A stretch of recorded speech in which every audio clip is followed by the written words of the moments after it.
ವಿರಾಮದ ನಂತರ ಮತ್ತೆ ಕನ್ನಡದ ಸವಾಲು ವಿಶೇಷ ನೇರ ಪ್ರಸಾರದ ಕಾರ್ಯಕ್ರಮಕ್ಕೆ ಸ್ವಾಗತ. ರಾಯರೇ ಹೇಳಿ, ಈ ಒಂದು ವಿಚಾರ ಯಾವಾಗಲೂ ಸ್ವಲ್ಪ ಕನ್ಫ್ಯೂಸಿಂಗ್. ನಾವು ಮೊದಲಿಗೆ ಕನ್ನಡವನ್ನು ಕಂಪ್ಯೂಟ್ರಿಗೆ ಹಾಕುವಂಥದ್ದು, ನಮ್ಮ ಏನೇ ಒಂದು ಆರ್ಟಿಕಲ್ ಇರ್ಬೋದು, ಏನೇ ಇರಲಿ, ಒಪಿನಿಯನ್ ಇರ್ಬೋದು, ಇದನ್ನ ಕನ್ನಡಕ್ಕೆ ಹಾಕ್ಲಿಕ್ಕೋಸ್ಕರ ನಾವು ಈ ಸಾಫ್ಟ್ವೇರ್ಗಳ ಮೊರೆ ಹೋಗ್ತೀವಿ. ನುಡಿ ಇರ್ಬೋದು, ಶ್ರೀಲಿಪಿ ಇರ್ಬೋದು, ಬೇರೆ ಯಾವುದೇ ಇರ್ಬೋದು. ಸೊ ಇವೆಲ್ಲದಕ್ಕೂ ಯಾವ್ಯಾವ ಬೇಸ್ನ ತಗೊಂಡಿದ್ದಾರೆ, ಯಾವುದು ಆಯ್ಕೆ ಸುಲಭ? ಯಾಕಂತ ಹೇಳಿದ್ರೆ ಬಹಳ ಕನ್ಫ್ಯೂಸಿಂಗ್. ಒಂದು ಕಡೆ ಸ್ವರವನ್ನ ತಗೊಂಡಿದ್ರೆ ಇನ್ನೊಂದು ಕಡೆ ಇನ್ಯಾವುದೋ ನಾವು ಇಂಗ್ಲಿಷ್ನಲ್ಲಿ ಬರೆದ ಹಾಗೆ ಕನ್ನಡವನ್ನು ಅದರಲ್ಲಿ ಬರೆಯುವಂಥದ್ದು. ಸೊ ಈ ನಿಟ್ಟಿನಲ್ಲಿ ನೀವು ಏನು ಹೇಳ್ತೀರಾ? ಅದರ ಹಿಂದೆ ಎಲ್ಲ ಇರೋದು KP ರಾವ್. ಅದರಿಂದ ಭಾಳ ಸುಲಭ ನನಗೆ ಹೇಳೋದು. ಅದಕ್ಕೆ ನಿಮ್ಮ ಹತ್ರ ನಾನೇ ಹೇಳಿದೆ, ಅದು ಇದು ಶುರು ಮಾಡಿದ್ದೇ ನಾವು ಸ್ವರಾಧಾರಿತ ಅಂತೇಳಿ. ಆದರೆ ಆ ಕಾಲದಲ್ಲಿ ಮೊದಲು ಕೀಬೋರ್ಡ್ ಲೇಔಟ್ಗಳು ಮಾಡಿದಾಗ ಟೈಪ್ ಸೆಟ್ಟಿಂಗ್ನಲ್ಲೆಲ್ಲ ನಾವು ಏನು ಮಾಡಿದ್ದೇವೆ ಹೇಳಿದರೆ, ಯಾವ ಅಕ್ಷರಗಳು ಹೆಚ್ಚು ಉಪಯೋಗ ಆಗ್ತವೆ ಅಥವಾ ಕನ್ನಡದಲ್ಲಿ ಅಥವಾ ಞ ಯಾರು ಹೆಚ್ಚು ಉಪಯೋಗ ಮಾಡೋದಿಲ್ಲ, ಆದ್ದರಿಂದ ಅದನ್ನು ಸ್ವರಾಧಾರಿತ ಅಥವಾ ಇಂಗ್ಲೀಷ್ನ ಲೆಕ್ಕದಲ್ಲಿ ಮಾಡೋದು ಬೇಡ. ಯಾವುದು ASDFನಲ್ಲಿ ಮಾಡಿದ ಹಾಗೆ ಅಷ್ಟು ಅಶಾಸ್ತ್ರೀಯವಾಗಿ ಟೈಪ್ ರೈಟರ್ ಕೀಬೋರ್ಡ್ ಮಾಡೋದು ಬೇಡ. ಅದರಿಂದ ಹೆಚ್ಚು ಯಾವುದು ಉಪಯೋಗ ಆಗುತ್ತೆ ಅದು ಸುಲಭದಲ್ಲಿ ಸಿಕ್ಕಲಿ ಅಂತೇಳಿ ಮಾತನಾಕ ಅಂತ ಹೇಳುವ ರೀತಿಯಲ್ಲಿ ಶುರು ಮಾಡಿದ್ದೆವು. ಶುರು ಮಾಡಿದ ಮೇಲೆ ನಮ್ಮ ಕಷ್ಟ ಅದು ಎರಡು ರೀತಿಯಲ್ಲಿ. ಒಂದನೇದು ಹೇಳಿದರೆ ಅದು ನಡೀತಾ ಇತ್ತು, ಅದಕ್ಕೇನಲ್ಲ. ಆದರೆ ಇದನ್ನು ನೀವು ಯಾರೋ ಒಬ್ಬರ ಹತ್ರ ಕೊಂಡೋದ್ರೆ ಅವ್ರು ಹೇಳ್ತಾ ಇದ್ರಿಲ್ಲ, ನಾವು ಮಾವನ್ನು ಉಪಯೋಗ ಮಾಡೋದೇ ಇಲ್ಲ, ಅದರಿಂದ ನಮಗೆ ಇದೇನು ಉಪಯೋಗ ಇಲ್ಲ, ನಮಗೆ ದೀರ್ಘದ್ದು ಏನಿಲ್ಲ ಅಥವಾ ಹ್ರಸ್ವ ಏಯಿಂದ ನಮಗೆ ಉಪಯೋಗವೇ ಇಲ್ಲ, ಅದರಿಂದ ಇದು ಆಗೋದಿಲ್ಲ ಅಂತ ಒಂದು ಶುರುವಾಯಿತು, ಒಂದು ಪ್ರಶ್ನೆ. ಎರಡನೇದು ಹೇಳಿದರೆ, ಒಬ್ಬ ಆ ಕಾಲದಲ್ಲಿ ಈಗಿನ ಹಾಗೆ ಕಂಪ್ಯೂಟರ್ಗಳು ಸಾಮಾನ್ಯರ ಕೈಗಳಲ್ಲಿ ಇರಲಿಲ್ಲ. ಆಗ ಇಟ್ಟಿದ್ದದ್ದು ಫೋಟೋಟೈಪ್ ಸೆಟ್ಟಿಂಗ್. ನಾನು ಡೆವಲಪ್ ಮಾಡಿದ ಕಾಲದಲ್ಲಿ ಫೋಟೋಟೈಪ್ ಸೆಟ್ಟಿಂಗ್ ಮೆಷಿನ್ಗಳು 2-2.5 ಲಕ್ಷ ರೂಪಾಯಿ ಆಗ್ತಾಯಿತ್ತು ಮೆಷಿನಿಗೆ. ಆ ಕಾಲದಲ್ಲಿ ಚಾಕೆ 2 ಆಣೆ ಇರೋ ಕಾಲದಲ್ಲಿ. ಅದರಿಂದ ಇಂಥ ಮೆಷಿನ್ಗಳು ತಂದು ನೀವು ಉಪಯೋಗ ಮಾಡಿದರೆ ಆ ಓನರ್ ಬಂದು ಹೇಳೋದು, ನನಗೊಮ್ಮೆ ಅದು ಹೇಗೆ ನಡೀತದೆ ಅಂತ ನೋಡಬೇಕು ಅಂತ. ಅವನಿಗೆ ಕಲಿಸೋದ್ರಲ್ಲಿ ನಮ್ಮ ಅರ್ಧ ಜೀವ ಹೋಗ್ತಾಯಿತ್ತು. ಅದರಿಂದ ನಾವು ಹೇಳಿದೆವು, ನೀವು ಭಾಳ ಸುಲಭ ಮಾಡಿಕೊಡ್ತೀನಿ, ಇದನ್ನು ಒತ್ತಿದ್ರೆ ಗಣೇಶಾಯ ನಮ ಅಂತ ಸ್ಕ್ರೀನ ಮೇಲೂ ಬರುತ್ತೆ, ನಿಮ್ಮ ಪ್ರಿಂಟ್ನಲ್ಲೂ ಬರುತ್ತೆ ಅಂತೇಳಿ ಅದಕ್ಕೆ ಒಂದು ಲಿಸ್ಟ್ ಮಾಡಿಕೊಂಡು ಹೋಗ್ತಾ ಇದ್ವಿ. ಇದು ಮಾಡಿದ ಮೇಲೆ ಸ್ವಲ್ಪ ದಿವಸದಲ್ಲಿ ನನಗೊಂದು ಭಾಳ ಅನುಕೂಲ ಕಂಡಿತ್ತು. ಅವರಿಗೆ ಅಗತ್ಯ ಇರೋದು ಅವರ ಹೆಸರು ಬರೆಯೋದು, ಸ್ವಂತದ್ದು. ಸತೀಶ್ ಪೈ ಅವರಿಗೆ ಸತೀಶ್ ಪೈ ಅಂತ ಬರೀಬೇಕು, ಅದಕ್ಕೆ ಮುಖ್ಯ. ಆದ್ದರಿಂದ ಇಂಗ್ಲೀಷನ್ನೇ ಯಾಕೆ ನಾವು ಇಂಗ್ಲೀಷ್ನಲ್ಲೇ ಬರೆದು ಓದಲಿಕ್ಕೆ ಸಾಧ್ಯ ಇದ್ದರೆ ಇದನ್ನು ಕಂಪ್ಯೂಟರ್ಗೆ ಯಾಕೆ ಕಲಿಸಬಾರ್ದು ಅಂತ ಹೇಳಿ ಈ ಕಂಪ್ಯೂಟರ್ಗೆ ಕಲಿಸಿಲ್ಲ. ಅದೇ ಇಂಗ್ಲೀಷ್ ಭಾಷೆಯೇ, ಇಂಗ್ಲೀಷನ್ನು ಓದಿ ಅದನ್ನು ಕನ್ನಡದಲ್ಲಿ ಪ್ರಿಂಟ್ ಮಾಡೋದಕ್ಕೆ ಪ್ರಯತ್ನ ಮಾಡಿದೆವು. ಅದು KP ರಾವ್ ಕೀಬೋರ್ಡ್ ಅಂತ ಪ್ರಖ್ಯಾತ ಆಗಿ ಬಂತು. ಜನಗಳಿಗೆಲ್ಲ ಕಲಿಯೋದಕ್ಕೆ ಭಾಳ ಸುಲಭ ಆಯಿತು. ಅಂದರೆ ಇಂಟ್ಯೂಟಿವ್, ಪ್ರತಿಯೊಬ್ಬರಿಗೂ ಅಲ್ಲಿ ಕನ್ನಡದಲ್ಲಿ ಕಾಣುತ್ತೆ, ಇಲ್ಲಿ ಗ ಇದೆ, ಇಲ್ಲಿ G ಇದೆ, ಇಲ್ಲಿ K ಇದೆ, ಅದರಿಂದ ಕ ಇರ್ಬೋದು ಅಂತ. ನಾನು Kಯಲ್ಲಿ ಮಾ ಹಾಕಿದರೆ ಅದು ಅವರಿಗೆ ನಾನು ಒಂದು ಚೀಟಿ ಬರೆದು ಕೊಡಬೇಕು, ಇದು ಮಾ ಅಂತ, ಅಥವಾ ಹೇಳಬೇಕು, ಇದೆಲ್ಲ ಕಷ್ಟಗಳಿಲ್ಲ ಅಂತೇಳಿ ಅದಕ್ಕೆ ಪ್ರಾರಂಭ ಮಾಡಿದ ಮೇಲೆ ಕೂಡ ಉಪಯೋಗದಲ್ಲಿ ಕೂಡ ಇನ್ನೂ ಒಂದು ಸಮಸ್ಯೆ ಬಂತು. ನಾನು ಕೀಬೋರ್ಡ್ ಲೇಔಟ್ ಮಾಡಿದಾಗ ನನ್ನ ಟೈಪ್ ಸೆಟ್ಟಿಂಗ್ ಮೆಷಿನ್ಗಳಿಗೆ ಒಂದು ನೋಡಿದೆ, ಎಲ್ಲ ಭಾರತೀಯ ಭಾಷೆಗಳಲ್ಲೂ ಆಕಾರದಷ್ಟು ಉಪಯೋಗ ಬೇರೆ ಯಾವ ಸ್ವರ ಸಂಜೆಗಳು ಉಪಯೋಗ ಆಗೋದಿಲ್ಲ. ಕ ಇದ್ದಷ್ಟು ಕೀ ಉಪಯೋಗ ಆಗೋದಿಲ್ಲ, ಕು ಅಷ್ಟು ಉಪಯೋಗ ಆಗೋದಿಲ್ಲ. ಹೆಚ್ಚಾಗಿ ಬೇಕಾಗಿರೋದು ಕ. ಮತ್ತು ನಾವು ಹೇಳೋದು ಕೂಡ ಕ ಅಂತ, ಕ ಅಂತ ಅನ್ನೋದಿಲ್ಲ. ವ್ಯಂಜನ ಕ ಆಗಿದ್ರು ಕೂಡ ಹೇಳೋದು ನಾವು ಕ ಅಂತ. ಅದರಿಂದ ನಾವು ಎಂಟರ್ ಮಾಡುವಾಗ ಹೇಗೆ ಮಾಡಬೇಕು, ಬರೀ ಕೆ ಮಾಡಿದರೆ ಕ ಬರಬೇಕಾ ಅಥವಾ KA ಮಾಡಿದರೆ ಕ ಬರಬೇಕಾ ಅಂತೇಳಿ ಒಂದು ಪ್ರಶ್ನೆ ಇತ್ತು. ಆಗ ನಾವು ಆಲೋಚನೆ ಮಾಡಿದೆವು, ಕೆ ಇದ್ದಲ್ಲಿ ಕ ಇರಲಿ, ಹೇಗೆ ಆನೆ ಬಂದುಬಿಟ್ರೆ ತೋರಿಸೋದಕ್ಕೂ ಸುಲಭ, ಮನುಷ್ಯರಿಗೆ ಅರ್ಥ ಮಾಡಿಕೊಳ್ಳೋದಕ್ಕೂ ಸುಲಭ, ಮತ್ತು ಹೆಚ್ಚು ಅದು ಮಿನಿಮಲ್ ಕೀ ಸ್ಟ್ರೋಕ್ಸಿಂದ ಮ್ಯಾಕ್ಸಿಮಮ್ ಕಂಟೆಂಟ್ ನಾವು ಹಾಕಲಿಕ್ಕೆ ಸಾಧ್ಯ ಇದೆ ಅನ್ನೋ ನಿಶ್ಚಯದಿಂದ ಆ ಕಾಲದಲ್ಲಿ ಆಕಾರವನ್ನು ನಾವು ಇದು ತಗೊಂಡ್ಬಿಟ್ಟೆ, ಅಚೀವ್ ಮಾಡಿದೆವು. ಅದು ಕೆ ಮಾಡಿದರೆ ಅದು ಕ, G ಮಾಡಿದರೆ ಗ ಅಂತ ನಿಶ್ಚಯ ಮಾಡಿಕೊಂಡು ಹಾಗೆ ಬಹಳ ಸುಲಭ. ಆದರೆ ಅಲ್ಲೂ ಒಂದು ಸಮಸ್ಯೆ ಇದೆ, ಒತ್ತಕ್ಷರ ಬಳವಾಗ ಅದನ್ನು ಹೇಗೆ ಸೇರಿಸಿಕೊಳ್ಬೇಕು ಅನ್ನೋದೊಂದು ಸಮಸ್ಯೆ ಇದೆ. ಬಾಕಿಯವರು ಅದನ್ನು ಉಪಯೋಗ ಮಾಡಿದವರು, ಬರಹದಂಥವರೆಲ್ಲ ಇಲ್ಲ, ನಾವು ಹಾಗೆ ಹೋಗೋದಿಲ್ಲ, ನಾವು KA ಮಾಡ್ತೀವಿ ಅಂತೇಳಿ ಹೊರಟರು. ಅದೇ ಇಂಗ್ಲೀಷ್, ಅದೇ ಫೊನೆಟಿಕ್ಸ್ ನಮ್ಮದೇ, ಅದು ಮೊದಲಿದ್ದೆ ಫೊನೆಟಿಕ್ ಲೇಔಟೇ. ಆದರೆ ಅದನ್ನೆಲ್ಲ ಅವ್ರು ಹಾಗೆ ಉಪಯೋಗ ಮಾಡಲಿಕ್ಕೆ ಶುರು ಮಾಡಿದರು. ಮತ್ತು ಕೆಲವು ಸರ್ತಿ ಆಗ ನಮಗೆ ಪರ್ಟಿಕ್ಯುಲರ್ಲಿ ನಮ್ಮ ಕೀಬೋರ್ಡ್ನಲ್ಲಿ, KP ರಾವ್ ಕೀಬೋರ್ಡ್ನಲ್ಲಿ ಸಮಸ್ಯೆ ಇದ್ದದ್ದು Q ಮತ್ತು W. Q, W, Z ಮತ್ತು X ನಮ್ಮ ಕನ್ನಡದಲ್ಲಿ ಬೇಕಾಗೋದಿಲ್ಲ ನಮಗೆ ಅಕ್ಷರಗಳು. ಇಲ್ಲಿ ಏನು ಹಾಕಬೇಕು ಅಂತ ನಾನು ಆ ಕಾಲದಲ್ಲಿ ಕ್ಯೂನಲ್ಲಿ ಠ ಹಾಕಿದೆ. ಯಾಕೆ ಹೇಳಿದರೆ ಅಗ್ನಿಪುರಾಣದಲ್ಲಿ ಒಂದು ಕಡೆಯಲ್ಲಿ ಠ ಅಂದರೆ ಏಕಾಕ್ಷರ ಶಬ್ದಗಳು ಬರ್ತದೆ, ಒಂದೇ ಅಕ್ಷರದಲ್ಲಿ ಶಬ್ದಗಳು. ಠ ಅಂದರೆ ಪೂರ್ಣ ಚಂದ್ರ ಅಂತ ಅರ್ಥ ಅಂತೆ. ಹೆಚ್ಚು ಕಡಿಮೆ ಎಲ್ಲ ಭಾರತೀಯ ಭಾಷೆಗಳಲ್ಲಿಯೂ ಠ ಹೇಳಿದ್ರೆ ಒಂದು ಸರ್ಕಲ್, ಅದರ ಒಳಗೊಂದು ಡಾಟ್ ಇರ್ಬೋದ್ರೆ ಪೂರ್ಣ ಚಂದ್ರನಿಗೆ ಹತ್ತಿರ ಇದೆ. ಕ್ಯೂ ಹೆಚ್ಚು ಕಡಿಮೆ ಹಾಗೆ ಇದೆ. ಅದರಿಂದ ಠ ಅಲ್ಲಿ ಯಾಕೆ ಹಾಕಬಾರ್ದು ಅಂತ ಕ್ಯಾಪಿಟಲ್ ಕ್ಯೂನಲ್ಲಿ ಠ, ಕೆಳಗೆ ಟ ಹಾಕಿದೆ. ಅದರ ಬದಿಯಲ್ಲಿ ಡಬ್ಲ್ಯೂನಲ್ಲಿ ಡ ಮತ್ತು ಡ ಮತ್ತು ಡ ಹಾಕಿದೆ. ಹಾಗೆ ಅದು ನಡೆಯಿತು. ಆಮೇಲೆ ಬಂದವರು ನಮ್ಮ ಬರಹದಂಥವ್ರು ಕೆ ಪಿ ರಾಯರು ಹಾಗೆ ಮಾಡಿದ್ದಾರೆ ಅಂದರೆ ನಾವು ಹಾಗೆ ಮಾಡೋದಿಲ್ಲ ಅಂತವ್ರು ಇನ್ನೊಂದು ರೀತಿಯಲ್ಲಿ ಹೊರಟರು. ಅಲ್ಲಿ ಇನ್ನೊಂದು ಹಾಕಿದ್ರು, ಈಚೆ ಕಡೆಗೆ ಬೇರೆ ಹಾಕಿದ್ರು. ಹಾಗೆಲ್ಲ ಅವ್ರವ್ರು ಮಾಡಿಕೊಂಡು ಇದರಿಂದ ಒಂದು ರೀತಿಯಲ್ಲಿ ಏಕರೂಪ ಅಥವಾ ಏಕಸಾಮ್ಯತೆ ಬರಲಿಲ್ಲ. ಅದರಿಂದ ಏನು ಮಹಾ ಅನ್ಯಾಯಗಳಾಗಲಿಲ್ಲ.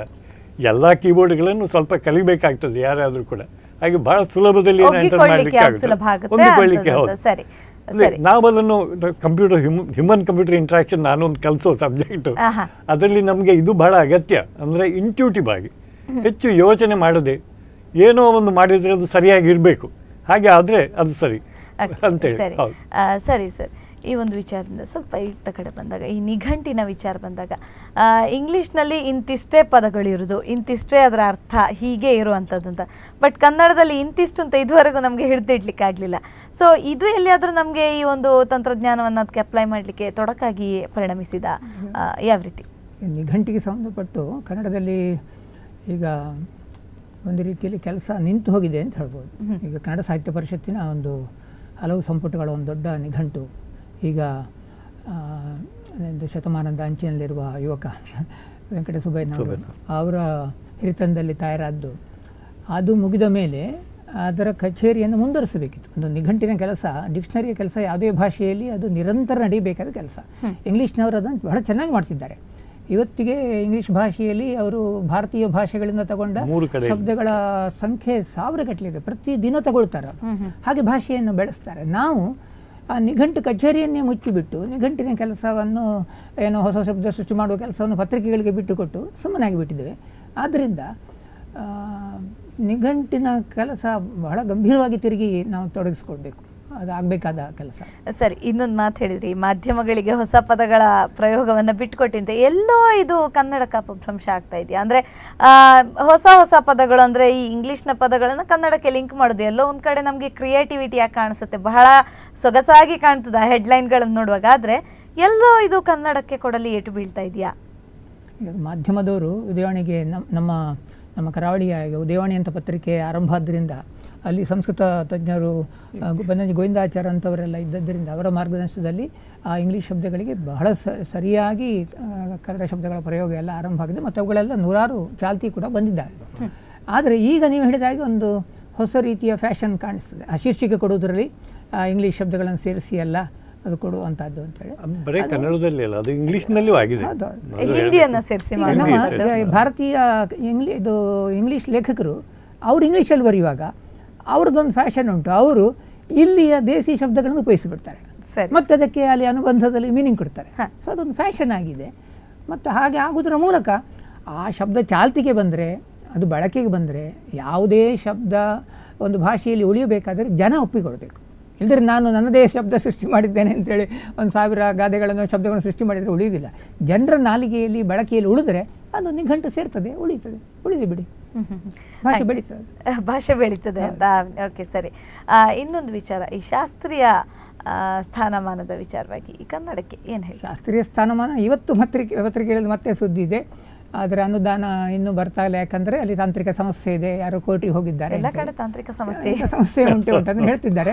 ಮತ್ತೆ ನಾನು ಹೇಳಿದ ಹಾಗೆ ಅದು ಕಾವೇರಿ ನೀರಿನ ವಿಷಯ ಇರಲಿ, ಇದೇ ಇರಲಿ, ಸರ್ಕಾರ ಇಚ್ಛಾಶಕ್ತಿಯಿಂದ ಇದರ ಬಗ್ಗೆ ಹೋರಾಟ ಮಾಡದಿದ್ದರೆ ಯಾವ ಕೆಲಸವೂ ಬೇಗ ಆಗುವುದಿಲ್ಲ. ಶತಮಾನಗಳ ಕಾಲ ಬೇಕಾಗ್ತದೆ.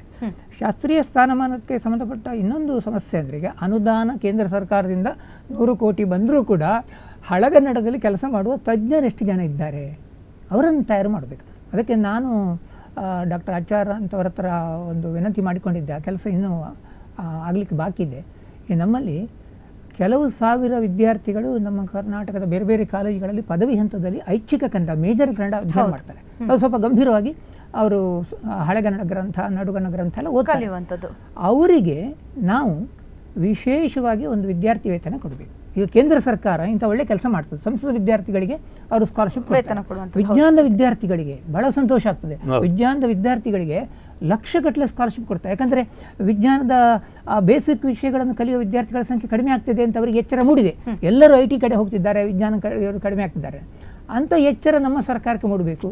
ಐಚ್ಛಿಕ ವಿದ್ಯಾರ್ಥಿಗಳಿಗೆ ಅವರಿಗೊಂದು ಕನಿಷ್ಠ ವರ್ಷಕ್ಕೊಂದು 5,000 ಅವರ ಪುಸ್ತಕ ತಗೊಳ್ಳಿಕ್ಕೋ ಅವರ ಫೀಸಿಗೋ ತಗೊಂಡ್ರೆ, ಕಲಾ ವಿಭಾಗವೇ ಅಪಾಯದಲ್ಲಿದೆ ನಿಮ್ಗೆ ಗೊತ್ತು. ಹಾಗಿರುವಾಗ ಕನ್ನಡ ವಿಭಾಗ ಅದು ಇನ್ನಷ್ಟು ಮೂಲೆಪಾಲಾಗದ ಹಾಗೆ ಮುಖ್ಯವಾಗಿ ಐಚ್ಛಿಕ ಕನ್ನಡದವರಿಗೆ ಅಂತ ಪ್ರೋತ್ಸಾಹ ಕೊಟ್ಟರೆ ಹೊಸ ತಲೆಮಾರಿನಲ್ಲಿ ಕೆಲವರನ್ನಾದರೂ ನಾವು ಈ ಶಾಸ್ತ್ರೀಯ ಕನ್ನಡಕ್ಕೆ ತಯಾರು ಮಾಡುವಂಥದ್ದು. ಇನ್ನೊಂದು ಮಾತು ಸರ್, ಈ ಒಂದು 7ನೇ ತರಗತಿ ಅಥವಾ ಇಂತಿಷ್ಟು ತರಗತಿಯವರೆಗೆ ಕನ್ನಡ ಮಾಧ್ಯಮದಲ್ಲೇ ಕಲಿತ ಮಕ್ಕಳಿಗೆ CETಯಲ್ಲಿ ಒಂದು ಸ್ಪೆಷಲ್ ಕೋಟಾ ಕೊಡುವಂಥದ್ದು. ಸೊ ಇಂಥವುಗಳೆಲ್ಲ ಎಲ್ಲಾದರೂ ಸಹಾಯ ಮಾಡ್ತದ ಮಕ್ಕಳನ್ನ ಕನ್ನಡದತ್ತ ಸೆಳೆದಿಕ್ಕೆ ಅಂತ ಹೇಳಿ? ಈಗ ಗ್ರಾಮಾಂತರ ಕೋಟಾ ಅಂತ ಮಾಡಿದ್ರಲ್ಲ, ಎಷ್ಟೋ ಮಕ್ಕಳಿಗೆ ಆ ಕಾರಣಕ್ಕೋಸ್ಕರ ಬೆಂಗಳೂರಿಂದ ಬಂದು ಇಲ್ಲಿ ಕೋಟಾದಲ್ಲೋ ಇಲ್ಲೆಲ್ಲೋ ಕಲಿಯುವ ವಿದ್ಯಾರ್ಥಿಗಳನ್ನು ನೋಡಿದ್ದೇನೆ. ಅಂತ ಒಂದು ಪ್ರೋತ್ಸಾಹ ಕೊಟ್ಟರೆ ಒಂದಲ್ಲ ಒಂದು ರೀತಿಯಲ್ಲಿ ಆಗ್ತದೆ. ನಮ್ಮ ಸರ್ಕಾರ ಒಂದು ಕಡೆ ನಂಬರ್ ಪ್ಲೇಟ್ಗಳನ್ನ ಕಡ್ಡಾಯವಾಗಿ ಕನ್ನಡದಲ್ಲೇ ಮಾಡಬೇಕು ಅಂತ ಹೇಳಿತ್ತು.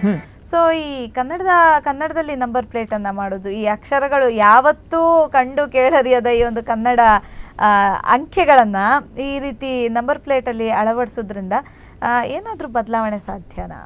ಏನ್ ಅನಿಸ್ತದೆ ನಿಮ್ಗೆ ಈ ರೀತಿ ಹೇರಿದಂಥದ್ದು ಜನರ ಮೇಲೆ? ಅತಿರೇಕಕ್ಕೆ ಹೋಗಬಾರ್ದು ಯಾಕಂದ್ರೆ ಎರಡು ಇರಬೇಕು.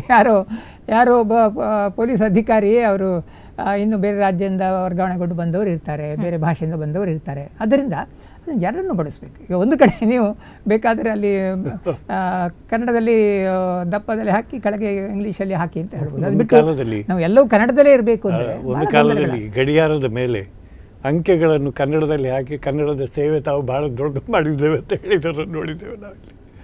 ನಿಮ್ಗೆ ಗೊತ್ತಿರ್ಬೋದು ಆ ಕಾಲದಲ್ಲಿ ಬಹಳ ಕನ್ನಡದ ಸೇವೆ, ಬರೀ ಕನ್ನಡ ಅಂಕೆಗಳಲ್ಲ, ಅಲ್ಲಿ ಇಂಗ್ಲಿಷಿಂದ ತೆಗೆದು ಕನ್ನಡ ಅಂತದ್ದೆಲ್ಲ. ಇದೆಲ್ಲ ಕೇವಲ ಅತಿರೇಕ ಅಂತ ಹೇಳುವಂಥದ್ದು. ಅದು ಇರಲಿ, ಅದಕ್ಕೆ ಬೇಕಾದರೆ ಇವರು ಕನ್ನಡ ಅಭಿಮಾನ ದೃಷ್ಟಿಯಿಂದ ಸ್ಥಾನ ಕೊಡಲಿ, ಅದರೊಟ್ಟಿಗೆ ಅದೇ ಕಡ್ಡಾಯ ಅಂತ ಮಾಡಬಾರ್ದು, ಇಂಗ್ಲೀಷ್ ಹಾಕಬಾರದು ಅಂತ ಮಾಡಬಾರ್ದು. ಓಕೆ, ಸರಿ. ಇನ್ನೊಂದು ವಿಚಾರ, ಯಾರ್ಜಗಳ ಕಲ್ಚರ್. ನಮ್ಮಲ್ಲಿ ಕನ್ನಡ, ಇಂಗ್ಲಿಷ್ ಹಾಗೆ ಒಂದು ನಮ್ಮ ತಂತ್ರಜ್ಞಾನ ಕೂಡ ಬರ್ತದೆ. ಸಾಮಾಜಿಕ ಅವುಗಳಲ್ಲಿ ನೋಡಿಕೊಂಡು ಕೆಲವೆಲ್ಲ ಪದಗಳನ್ನು ಕೂಡಲೇ ಅದನ್ನ ಅಲ್ಲಿ ಹೇಳುವಂಥದ್ದು, ಅಲ್ಲಿ ವಾಪಸ್ ತಮ್ಮ ಕ್ರಿಯೇಟಿವಿಟಿ ತೋರಿಸುವಂಥದ್ದು, ಕನ್ನಡಕ್ಕೆ ಸಾಕಷ್ಟು ವಿಚಾರಗಳನ್ನು ಮಿಕ್ಸಪ್ ಮಾಡುವಂಥದ್ದು. ಸೊ ಎಷ್ಟು ಸರಿ ನಿಮ್ಮ ಪ್ರಕಾರ? ಅವರು ಏನೋ ಒಂದು ಹೊಸತನ ಮಾಡಲಿಕ್ಕೆ ಹೊರಡ್ತಾರೆ, ಏನೋ ಒಂದು ಸ್ಲ್ಯಾಂಗು, ಹೊಸ ರೀತಿಯ ಭಾಷೆ ಅಂತೆಲ್ಲ ಉಪಯೋಗಿಸ್ತಾರೆ. ಈಗ ನಮಗೆ ವಿಚಿತ್ರ ಕಾಣ್ತದೆ, ಯಾರು ಗುರು ನೀನು, ಯಾವ ಕಡೆ ಸವಾರಿ ಅಂತೆಲ್ಲ ಮಾತಾಡ್ತಾರೆ. ಎಷ್ಟೋ ಹೊಸ ಶಬ್ದಗಳೆಲ್ಲ ಬರ್ತವೆ. ನಮ್ಮ ಜನಪ್ರಿಯ ಸಿನಿಮಾಗಳು ಅಂತ ಅದಕ್ಕೆ ಪ್ರೋತ್ಸಾಹ ಕೊಡ್ತಿದ್ದಾವೆ.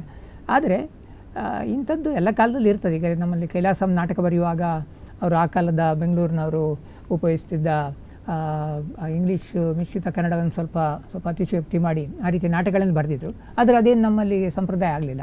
ಇದು ಹಾಗೆ ಕೆಲವು ಕಾಲ ನಡೀತದೆ. ಮತ್ತು ಅದರ ಮೂಲಕ ಒಂದು ಹೊಸ ಶಬ್ದ ಬಂದು ಅದನ್ನು ನಾವು ಮತ್ತೆ ಸೇರಿಸಿಕೊಳ್ಳಿಕ್ಕೆ ಸಾಧ್ಯ ಆದರೆ ಅದರನ್ನೇನು ಅಪಾಯ ಇಲ್ಲ. ಆದರೆ ಹಾಗೇ ಮಾತಾಡಬೇಕು, ಜಾತಿಗಳೆಲ್ಲೂ ಹಾಗೆ ಮಾತಾಡಬೇಕು, ಅವರು TV ರೇಡಿಯೋದಲ್ಲಿ ಆಂಕರ್ಗಳಲ್ಲಿ ಹಾಗೇ ಮಾತಾಡಬೇಕು ಅಂತ ಅದೇ ಫ್ಯಾಷನ್ ಆಗಬಾರ್ದು ಅಷ್ಟೇ.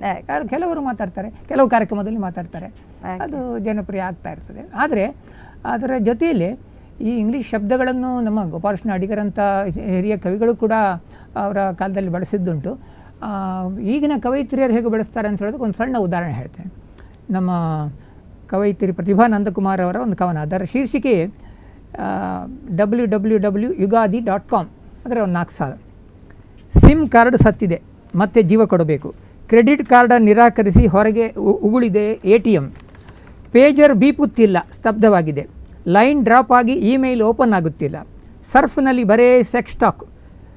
ಟೆಸ್ಟ್ ಟ್ಯೂಬಿನಲ್ಲಿ ಆಯ್ದ ವೀರ್ಯ ಮತ್ತು ಅಂಡಾಣು ಮಿಲನ, ಮತ್ತೆ ಯಾರದ್ದಾದರೂ ಗರ್ಭಕ್ಕೆ ಹುಡುಕಾಟ. ಹೀಗೆ ಮುಂದುವರಿತದೆ ಆ ಕವನ. ಈ ರೀತಿಯಲ್ಲಿ ಭಾಳ ಸಹಜವಾಗಿ ಇಂಗ್ಲೀಷ್ ಶಬ್ದಗಳನ್ನು ಕನ್ನಡ ಕಾವ್ಯಕ್ಕೆ ತಂದುಬಿಡ್ತಾರೆ. ಇದನ್ನು ವೆಂಕಟ ಸುಬ್ಬಯ್ಯನಂತ ಹಿರಿಯ ನಿಘಂಟು ತಜ್ಞ ಅವರು ಈ ಕವನವನ್ನು ಒಂದು ಸಭೆಯಲ್ಲಿ ಓದಿ ಹೇಳೋದನ್ನು ನಾನು ಕೇಳಿದ್ದೆ. ನೋಡಿ ಹೇಗೆ ಹೊಸತನ ಬರ್ತಾ ಇದೆ ನಮ್ಮ ಕಾವ್ಯಕ್ಕೆ ಅಂತ ಅವರು ಮೆಚ್ಚಿಕೊಂಡು ಓದಿ ಹೇಳಿದ್ರು. ಓಕೆ, ಸರಿ. ಸಾಕಷ್ಟು ವಿಚಾರಗಳನ್ನು ನಮ್ಮ ಜೊತೆ ಹಂಚಿಕೊಂಡ್ರಿ. ಹಾಗೆ ತಂತ್ರಜ್ಞಾನದಲ್ಲಿ ಯಾವ ರೀತಿ ಸುಧಾರಣೆ, ಮಕ್ಕಳು ಯಾವ ರೀತಿ, ವಿದ್ಯಾರ್ಥಿಗಳು ಆಸಕ್ತಿನೇ ತೋರ್ತಾ ಇಲ್ಲ ಅದರ ಕಡೆ. ಸೊ ಆ ವಿಚಾರವಾಗಿ KP ರಾಯರು ಮಾತಾಡಿದ್ರು. ಧನ್ಯವಾದಗಳು ಸರ್ ತಮಗೆ. ಹಾಗೆ ಮುರಳೀಧರ್ ಉಪಾಧ್ಯಾಯ ಅವರು ಸಾಕಷ್ಟು ವಿಚಾರಗಳನ್ನು ಹೇಳಿದ್ರಿ ಸರ್. ಶಾಸ್ತ್ರೀಯ ಸ್ಥಾನಮಾನದ ವಿಚಾರವಾಗಿರ್ಬೋದು ಅಥವಾ ಆರ್ಜೆಗಳ ಒಂದು ಹೊಸ ಭಾಷಾ ಕಲ್ಚರ್, ಭಾಷಾ ಸಂಸ್ಕೃತಿ ಬಗ್ಗೆ ಮಾತಾಡಿದ್ರಿ. ಸಾಕಷ್ಟು ವಿಷಯಗಳನ್ನು ನಮಗೆ ತಿಳಿಸಿಕೊಟ್ರಿ. ಧನ್ಯವಾದಗಳು ಸರ್ ತಮಗೂ ಕೂಡ. ಓಕೆ ವೀಕ್ಷಕರೇ, ಇದು ಇವತ್ತಿನ ರಾಜ್ಯೋತ್ಸವದ ಪ್ರಯುಕ್ತ ನಡೆಸಿಕೊಟ್ಟಂತಹ ವಿಶೇಷ ನೇರ ಪ್ರಸಾರದ ಕಾರ್ಯಕ್ರಮ ಕನ್ನಡದ ಸವಾಲು. ನಾವೆಲ್ಲರೂ ಕೂಡ ಭಾಷೆಯನ್ನು ಬೆಳೆಸೋಣ, ಭಾಷೆ ನಮ್ಮನ್ನು ತನ್ನಿಂತಾನೆ ಬೆಳೆಸುತ್ತೆ ಅಂತ ಹೇಳ್ತಾ ಇವತ್ತಿನ ಈ ಕಾರ್ಯಕ್ರಮವನ್ನು ಇಲ್ಲಿಗೆ ಮುಗಿಸ್ತಾ ಇದ್ದೀನಿ. ನಿಮ್ಮೂರಿನ ನಿರಂತರ ಸುದ್ದಿಗಳಿಗಾಗಿ ನೋಡ್ತಾ ಇರಿ ಸ್ಪಂದನ ವಾಹಿನಿ. ನಮಸ್ತೆ.